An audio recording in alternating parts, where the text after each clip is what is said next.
আমি এতিয়া ঘৰত গৈ সকলোৱে জনাকে আমিও তেনেকৈ জানি আহিছোঁ জংচাৰ ব্ৰহ্মৰ ৱাইফ গৰাকীও ex-NDFB হয় জংচাৰ ex-NDFB হয় জনক কুমাৰ ব্ৰহ্ম ex-NDFB হয় জংচাৰ ব্ৰহ্মৰ ৱাইফ যিগৰাকীৰ হেলিনা মছাহাৰী তেওঁ 7 মাহ 4 মাহ অৰুণাচলত আৰু কোকৰাঝাৰত 3 মাহ তেওঁ জেল খাটি যোৱা 2019 চনৰ ডিচেম্বৰতে তেওঁ ওলাই আহিব পাৰিছে এতিয়াও তেওঁ আনকি গৰ্ভৱতী অৱস্থাত তেওঁ 2 মাহৰ আগতো তেওঁ হাজিৰ হ'বলগীয়া হৈছে অৰুণাচল কোৰ্টত গৈ পেলাই চাংলাং ডিষ্ট্ৰিক্টত তেওঁ আবদ্ধ হৈ আছিল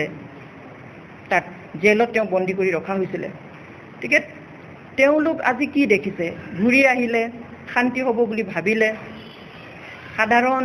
এটা জীৱন যাপন কৰিবলৈ আৰম্ভ কৰিছিলে পুৰণা সেকেন্ড হ্যান্ড অটো এখন কিনি লৈ পেলাই সেইটো মাজে মাজে মানুহ টানিছিলে ঘৰৰ খৰচ উলিয়াইছিলে কাঠৰ বিজনেস আৰম্ভ কৰিছিলে কিন্তু আজি কি হ'ল গতিকে এইটুক যদি কয় যে কেইজনমান লৰাই অশান্তি কৰিব বিচাৰিছে সেইটো আমি কেতিয়াও মানি নলওঁ এয়া কেইজনমান লৰাৰ সমস্যা নহয় আৰু যদি কেইজনমান লৰাৰ হয় তেনেহলেতো কথাই নাই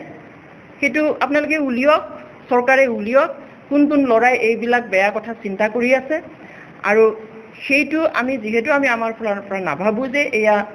কাৰণ আছে যি কাৰণৰ কাৰণে তেওঁলোকে ঘৰ বাৰী এৰিব পৰ্যন্ত তেওঁলোকে পিছ হুহুকা নাই গতিকে সঁচা অৰ্থত শান্তি প্ৰতিষ্ঠা কৰিবৰ কাৰণে সকলো পক্ষকে বিশ্বাসত লৈ সকলো পক্ষকে একে নজৰেৰে চাই যাতে চৰকাৰে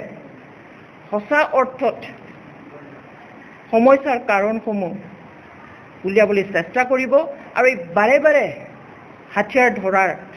যি ইচ্ছা প্ৰকাশ কৰি আছে বা জংঘললৈ গৈ আছে সেয়া যাতে বন্ধ কৰে তাক আমি দাবী জনাইছো চৰকাৰৰ ওচৰত এতিয়া আৰু দাবী পালে কিয় হাতিয়াৰ ল'বলৈ পালে আজিৰ দিনতো তেনেকুৱা হ'ব নালাগিছিল আজি গৃহ বিভাগৰ সাংঘাতিক শক্তিশালী চোৰাং বিভাগ আছে আজি আইবিৰ আছে পুলিচ বিভাগৰ আছে আজি আৰ্মিৰ ইন্টেলিজেন্স ব্যুৰো আছে সব আছে তেওঁলোকে কিয় বাধা দিব নোৱাৰিলে আজিৰ দিনতো কোনো লৰাই হঠাতে 10 মিনিট কথা পাতি বল আমি জংঘলত যাওঁ বুলিতো নাযাব নিশ্চয় তেওঁলোকে বহিব মিটিং কৰিব মানুহ লগ ধৰিব কেইমাহ মানৰ প্ৰিপাৰেচন লাগিব ফোনত কথা পাতিব সেইবিলাক ইন্টেলিজেন্স ব্যুৰোৰ মানুহে কিয় ধৰা পেলাব নোৱাৰিলে কিয় যাবলৈ পাৰিলে কিয় হঠাতে আমি আমন্ত্ৰণ কৰা এই সংবাদ মেলত উপস্থিত থাকিব পৰাৰ কাৰণে আমি আসলতে যোৱা 17 তাৰিখে যি ঘটনা হৈছিল উল্টাপানী বনাঞ্চলত সেই ঘটনাত মৃত্যু হোৱা জংচাৰ মছাহাৰীৰ ঘৰত আমি আহিছিলোঁ তেওঁলোকৰ তাত খবৰ ললো গোটেই ঘটনা আমি আলোচনা কৰিছোঁ শুনিছোঁ গতিকে প্ৰথমতে মই এই যি উগ্ৰপন্থী দমনৰ নামত বুলি হোৱা যি ফেক এনকাউন্টাৰ অৰ্থাৎ ভুৱা সংঘৰ্ষ হৈছে সেইটো মই বড়ো উইমেন জাষ্টিছ ফৰামৰ তৰফৰ পৰা মই তীব্ৰভাৱে নিন্দা কৰিছোঁ এয়া সম্পূৰ্ণ 100% ভুৱা সংঘৰ্ষ ফেক এনকাউন্টাৰ সেইটো আৰু মানে দ্বিতীয়বাৰ আমি ভাবি ক'বলগীয়া একো নাই অৱশ্যে বড়ো অঞ্চলত এইটোৱেই প্ৰথম ভুৱা সংঘৰ্ষৰ ঘটনা নহয় আজি অত বছৰে এনেকুৱা ঘটনা বহুত হৈ আহিছে কিন্তু ভাবিবলগীয়া কথাটো এইটোহে যে পিছ একৰ্ড হোৱাৰ পিছত বিটিআৰ পিছ একৰ্ড হোৱাৰ পিছত পুনৰ কিয় ভুৱা সংঘৰ্ষ পুনৰ কিয় হত্যা চৰকাৰী পুলিচৰ দ্বাৰা আমি জানো যে পুলিচৰ হাতত হাতিয়াৰ থাকেই পুলিচৰ হাতত হ্যান্ড গ্ৰেনেড থাকেই গতিকে সেইবিলাক কোনোবা এজন নিৰীহ মানুহৰ হত্যা কৰাৰ পিছত তেওঁলোকৰ হাতত দি পেলাই তেওঁলোকৰ বডিত দি পেলাই তেওঁলোকক অপৰাধী সজোৱাটো বা কোনোবা অস্ত্ৰধাৰী সংগঠনৰ লোক বুলি প্ৰেছত কোৱাটো একো ডাঙৰ কথা নহয় আৰু সেইটো মানে অসমত সকলোৱে জানে এইটো নিত্য নিমিত্ত কথা এইটো হৈয়ে আহি আছে গতিকে তেওঁলোকক যেনেকৈ হত্যা কৰিলে সেইটো সকলোৱে বুজি পাইছে গোটেই ঘটনাটো আৰু নতুনকৈ বিৱৰি ক'বলগীয়া নাই পৰা নাই আজি কৈছে দেউতাকে যে লগৰজন জনক ব্ৰহ্মহে গোটেই কথাবিলাক কৈছে তেওঁ কথা পাতিব পৰা অৱস্থাত নাই বুকুৰ বিষত তেওঁৰ যি ঘাঁ হৈছিলে সেইটোহে কটা দুখৰ ষ্টিচ হৈছে কিন্তু ভিতৰুৱা একো ট্ৰিটমেন্ট হোৱা নাছিলে